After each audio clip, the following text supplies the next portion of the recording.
everyone, welcome back to the channel again. So in the last videos we studied about romantic age of critics. In that we studied about Wordsworth, Coleridge, Keats, Shelley. Wordsworth was all about nature, common language of man, and the rustic life. Coleridge was about primary imagination, secondary imagination, fancy, winning suspension of disbelief. Keats was about beauty is truth, truth is beauty, negative capability, chameleon poet. Shelley was about that poets are unacknowledged legislators of the world. So we can analyze that romantic age of critics was here and there all about nature, imagination, feeling, and thoughts.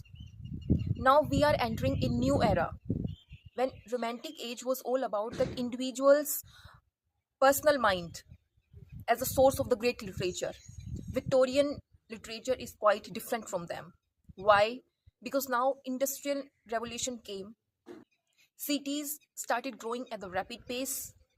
Factories replacing fields. England, that Wordsworth once acknowledged as something peaceful, was quietly changing. Science became so powerful gradually that people started seeing cracks in the religion, and religion did not find any place. People started questioning that what exactly is religion. If that is so, then why all the peoples who are living, they are suffering? Darwin's theory of evolution 1859 came, and after that people started asking questions about the existence of human beings. So there was a quite shift from the romantic age to the Victorian age in the people's mindset of how they were thinking, how they were taking things, how they were analyzing things, how they were taking religion as the subject. In that scenario, people also started asking questions that if not religion, then what? What bounds us all together? What are we supposed out of life?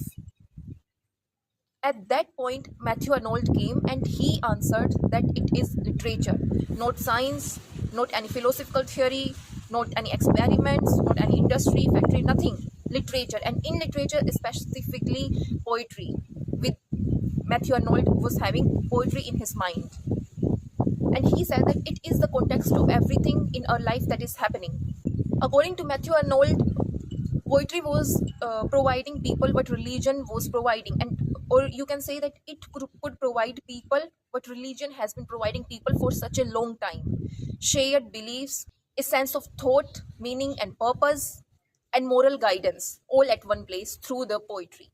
This was the belief of Matthew Arnold, that you don't have to depend on the religion. Or in the end of the video we will get to know that by that he did not mean that you just do not believe on the religion.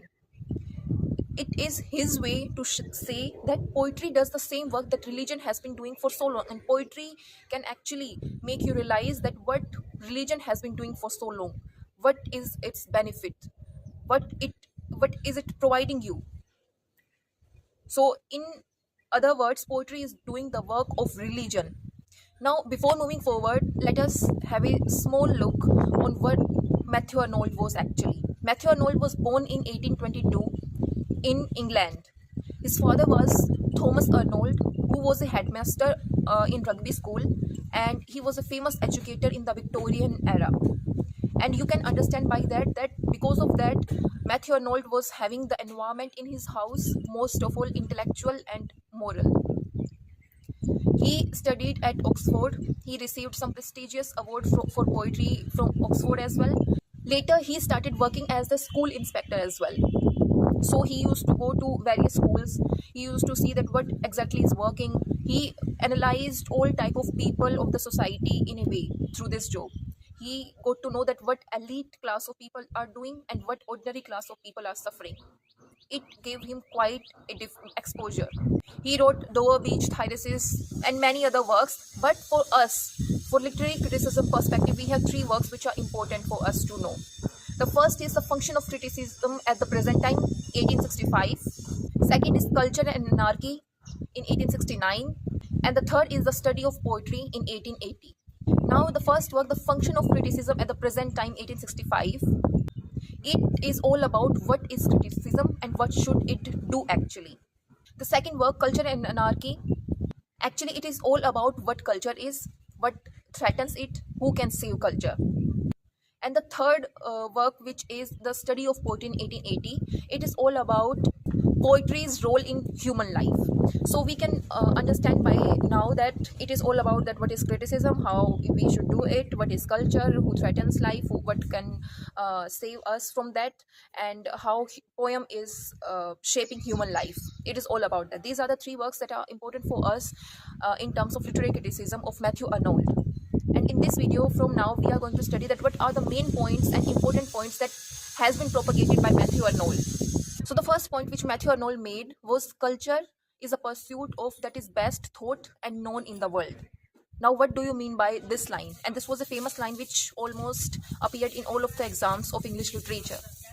It means that culture that is widely known, that is widely spreaded, works that are written by the geniuses, that are written by the person who have the highest knowledge, highest inspiration, highest morality. Those are the works that actually is represented by the culture. And if a person who follows culture, then he is after that thing. He is after the highest inspiration, highest morality, highest earnestness that is out there. So you can say that this is a process of pursuit of perfection. The people who are after the culture, then they are in the pursuit of perfection, because they are not even they are not aware about, they are not even caring about that what is the destination we are arriving. They are more around the word that in what direction we are constantly moving towards. That is actually the culture. And if there is no culture, if the people are trying to survive without culture, without any high inspiration, high motivation, high great literature, great understanding, that is out there, which is at the best, highest perfection, highest knowledge. If a person is surviving without culture, then that is anarchy. Anarchy means there is no shared belief, there no is shared fictions, there is nothing in which the human is thinking of their all benefits together at the large scale. They are just thinking from their narrow mind. They are thinking from their narrow society, narrow location, but wherever they are living, they are limited to their beliefs with what they were born. They are not even trying to expand it. They are just living with that, and they are trying to judge other people with that. So that is a consequence for the society eventually. And in the true sense, that is the function of criticism, according to Matthew Arnold.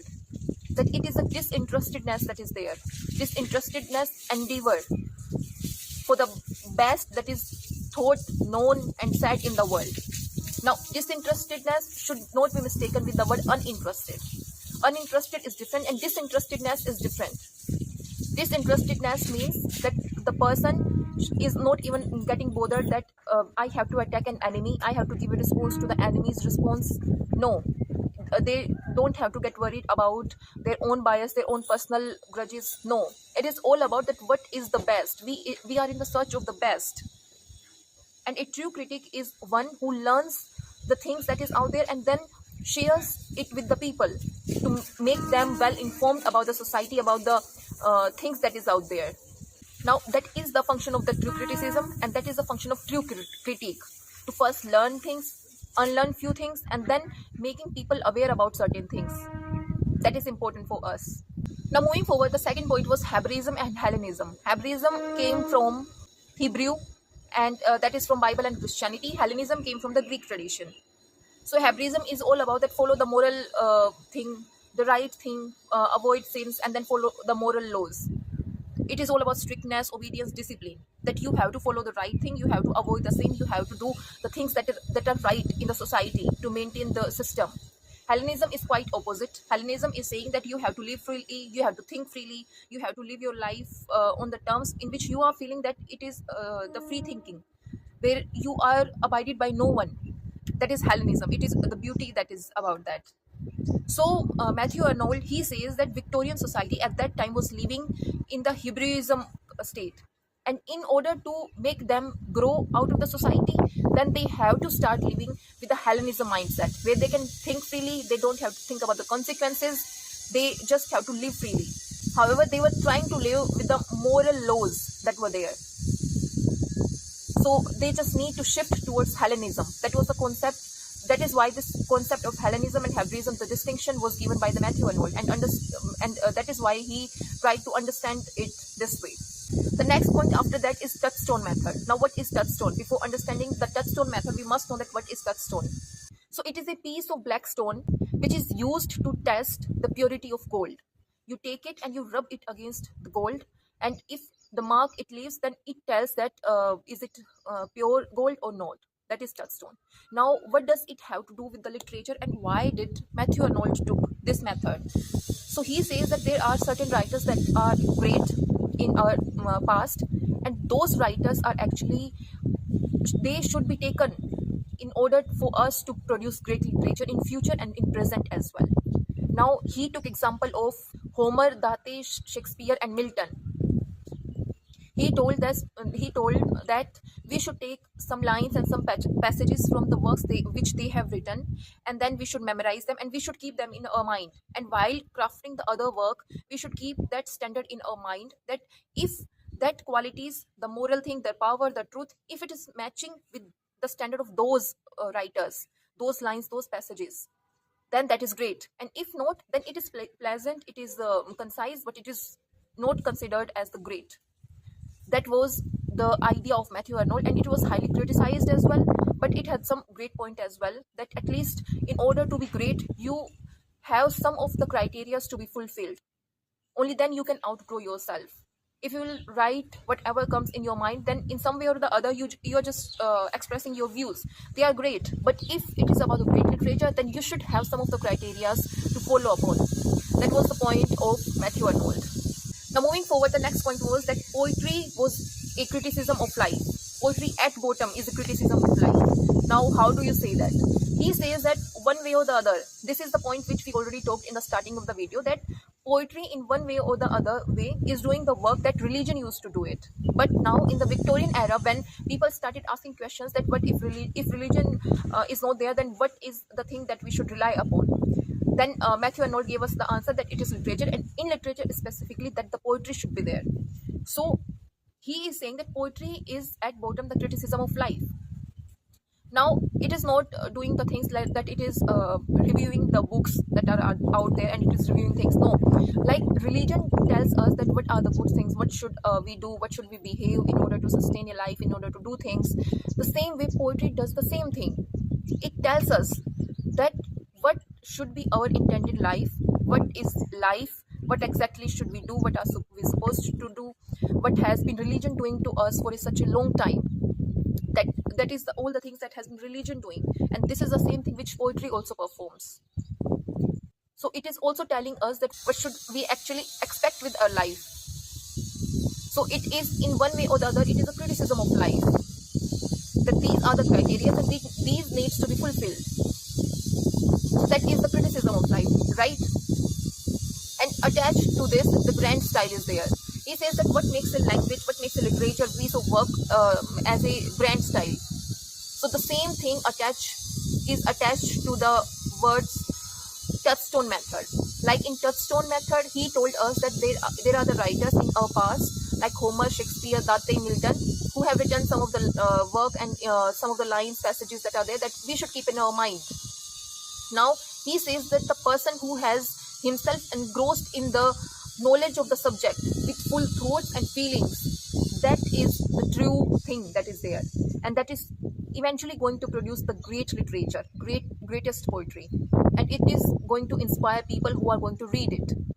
That is actually the grand style. Grand style is not about ornation or decoration, that we should use the heavy words, we should use the heavy vocabulary, we should use the difficult words to explain people. No, that is not grand style. Grand style clearly and simply means that the person who is writing should have the fundamental and the depth in the deep knowledge about his subject with full thoughts and feelings that is out there, and that is the grand style which is going to affect and influence the whole things that is there, the life of the people, the society.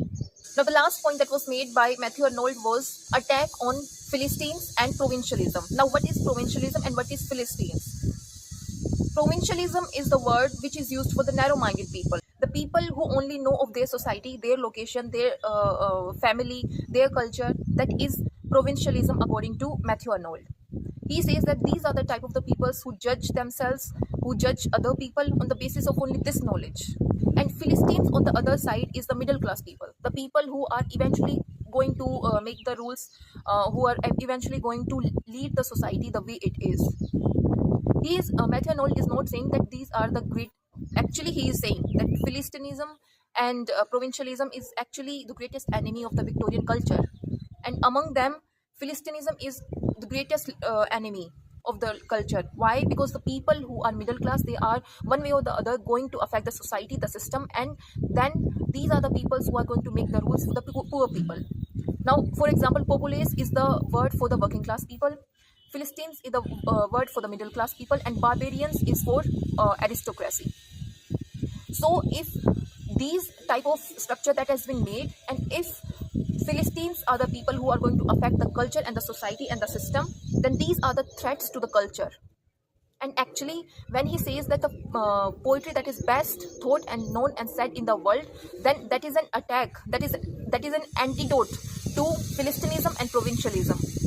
This is what he had in his mind when he said that this is actually that has been happening in the Victorian society. The person who is trying to create the laws, the society, being a Philistine, then they are more likely to produce materially successful people but culturally impoverished, and that is going to degrade the society. So these were 6 to 7 points that were made by Matthew Arnold, and these are the points that told us that what exactly was happening in the Victorian society, how culture is the one thing, how poetry is the one thing that can actually uplift the people. So that is it for this video, and in the next video we are going to study about the Walter Pater. See you there.